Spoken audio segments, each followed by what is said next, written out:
Hello guys, photoshoot at home part 3 ആണെന്ന്. ഇന്ന് വലിയ എഡിറ്റിംഗ് കാര്യങ്ങളാണ് പറയാൻ പോകുന്നത്. വലുതെന്ന് പറഞ്ഞാൽ എനിക്ക് വലുതാണ്.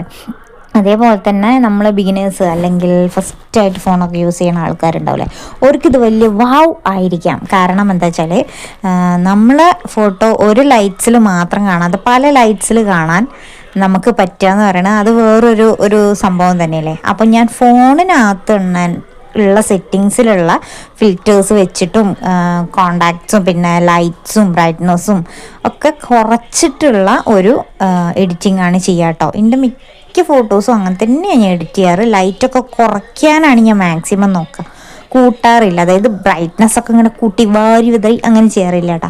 അപ്പോൾ ഇപ്പം തന്നെ എൻ്റെ ഈ എഡിറ്റിംഗ് കണ്ടപ്പോൾ തന്നെ എനിക്ക് മനസ്സിലായിട്ടുണ്ടാവും എങ്ങനെയാണെന്നുള്ളത്. അതിനകത്തുള്ള ഫിൽറ്റേഴ്സിൽ ഇങ്ങനെ ബ്രൈറ്റ്നസ് കുറയ്ക്കുക അങ്ങനത്തെ കാര്യങ്ങളൊക്കെ മാത്രമേ ചെയ്യുന്നുള്ളൂ കേട്ടോ. അങ്ങനെ ചെയ്യുന്നുണ്ടെന്ന് ചോദിച്ചിട്ട് എനിക്ക് എൻ്റെ ഫോട്ടോൻ്റെ ക്ലാരിറ്റി കുറഞ്ഞു എന്നുള്ളത് എനിക്കിതുവരെ തോന്നിയിട്ടില്ല.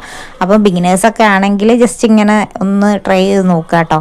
ഇത് വലിയ സംഭവമാക്കിയിട്ട് എടുക്കൊന്നും വേണ്ട. പിന്നെ ഇങ്ങനത്തെ ഒരു വീഡിയോൻ്റെ ആവശ്യം കൂടെ ഇല്ല എന്നുള്ളത് എനിക്ക് തോന്നുന്നുണ്ട്. കാരണം ഒരുവിധ ആൾക്കാർക്കൊക്കെ ഫോൺ കിട്ടിയ പാടെ എന്തൊക്കെ ചെയ്യണം എന്നുള്ളത് ഒരു ധാരണ ഉണ്ടായിരിക്കും. അപ്പോൾ ഈ ഒരു വീഡിയോൻ്റെ ആവശ്യമുണ്ടോ ഇല്ലയോ എന്നുള്ളത് എനിക്കറിയില്ല. എന്തായാലും യൂസ്ഫുൾ ആയിട്ടുണ്ടെങ്കിൽ ലൈക്ക് ചെയ്യണേ.